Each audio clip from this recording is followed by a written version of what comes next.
What's up, everybody? This is the Hedge Mage, and we're back again for another Pauper video. Today, I'm going to be showcasing to you guys another deck that I really enjoy playing in paper. I've had a lot of success with it ever since I started playing it. It also happens to be one of the first Pauper decks that I have ever built. So this is one of the first decks I built when I first got into the format.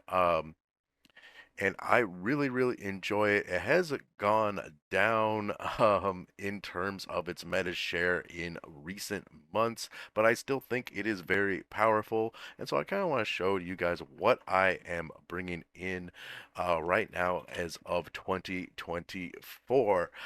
So if you guys want to support the channel, if you could leave a like on this video and hit that subscribe button, I would 100% appreciate the support. With that out of the way, let's get into the deck that we're talking about today. That deck is Orzhov Ephemerate.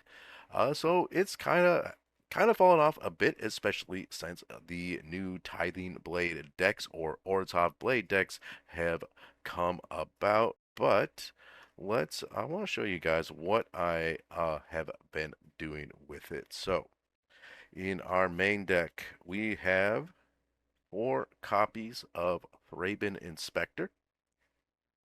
And I'm also running 4 Spirited Companion, 2 copies of Dawnbringer Cleric. I got 4 copies of Inspiring Overseer, 1 Custody Squire, 2 copies of Thorn of the Black Rose, and we got 3 copies of Goliath Paladin, as we are an initiative deck. And then I'm running 3 copies of Vampire Sovereign, which is another way this deck tries to win mid to late game.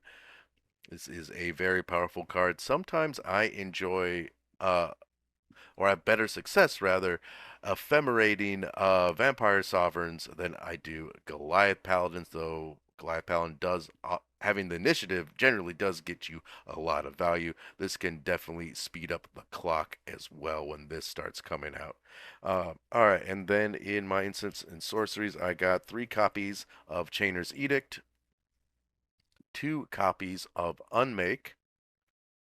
I also have 4 copies of Cast Down, 3 copies of Suffocating Fume, so I am very much aware of how present uh, Koldatha Red is at the moment, so I am running more Suffocating Fumes in the main board right now just to try and stop them when they start jamming Koldatha Rebirth. So far, I have been enjoying 3 Suffocating Fumes in the main deck, as it does give me a nice answer to that play, as well as at worst, it's just a 2 mana draw a card. So, because we can cycle Suffocating Fumes. So it actually provides a lot to the deck. And then I am also running 4 copies of Ephemerate, the namesake card. I used to run Pegasus Guardian. I've recently cut Pegasus Guardian as it's a much easier to hold up 1 mana than 2 just for a blink spell. And I've honestly, I think maybe only one time have I ever truly casted the Pegasus and seen it make a 1/1 token. So I actually don't think it's as good as it seems. It does, if you were wanting to run more blink spells, I probably would just run Cloud Shifts instead, since they're a little bit more mana efficient if you want to run more blink spells in your deck.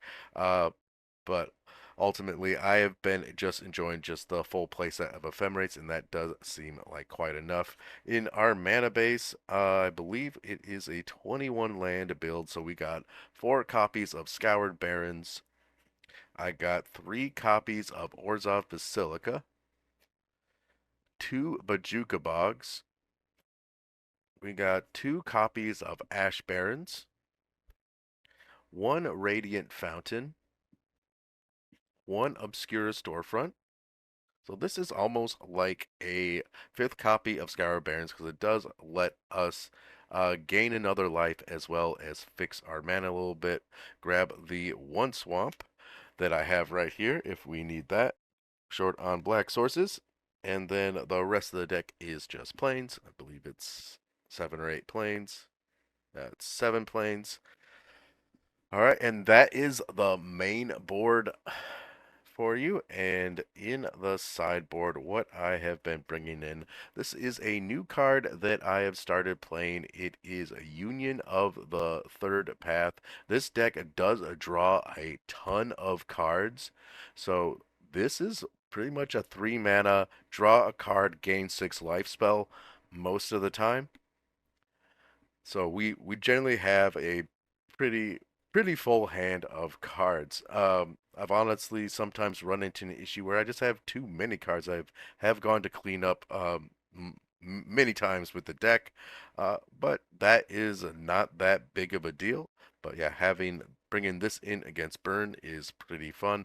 I got 2 copies of Patrician Scorn. I recently gone up to one more Patrician Scorn just because of all the glitters of being around. It's nice just to sweep the enchantments. Also kills their Moon Circuit Hacker if they are running the blue-white version that plays the ninjutsu cards. And then I am running 4 copies of Nihil Spellbomb because we have to fight the Terror decks as well as any other combo decks, blue-white familiars, etc. This is really great against them. Also, 2 Bajuka Bogs really helps out too, especially with the bounce lands.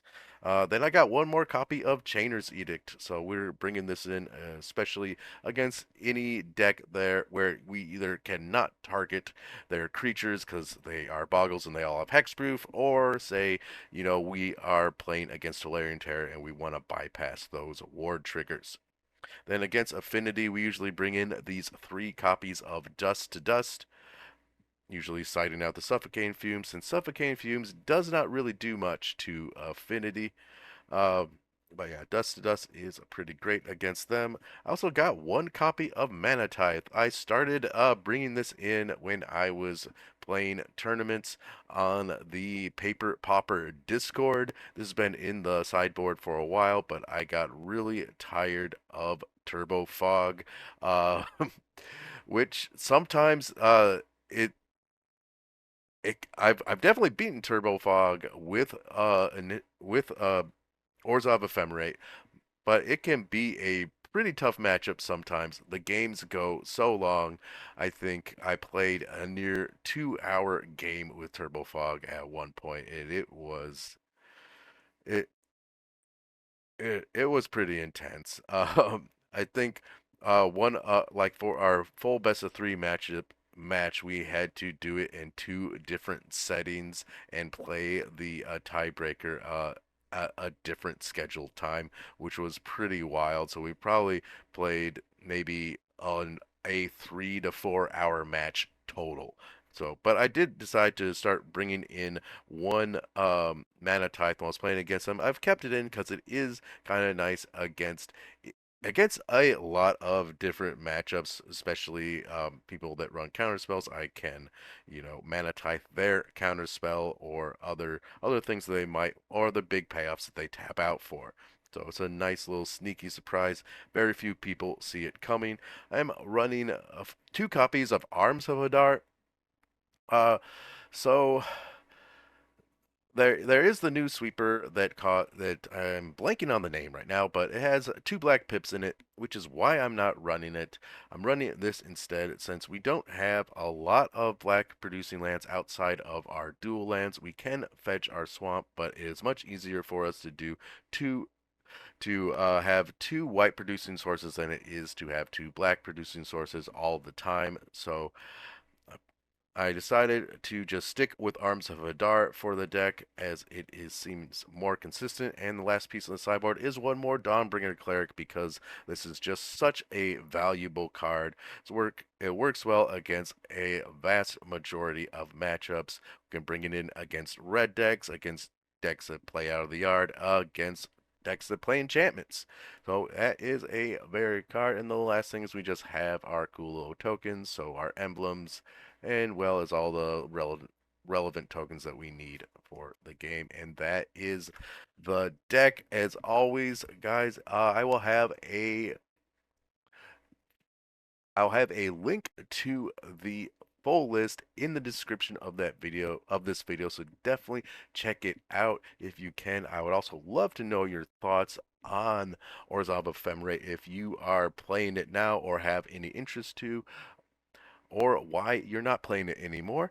Uh, but yeah, that's going to do it for today's video, guys. I'm going to get out of here. I hope you all are having a wonderful day, and I will see you all next time.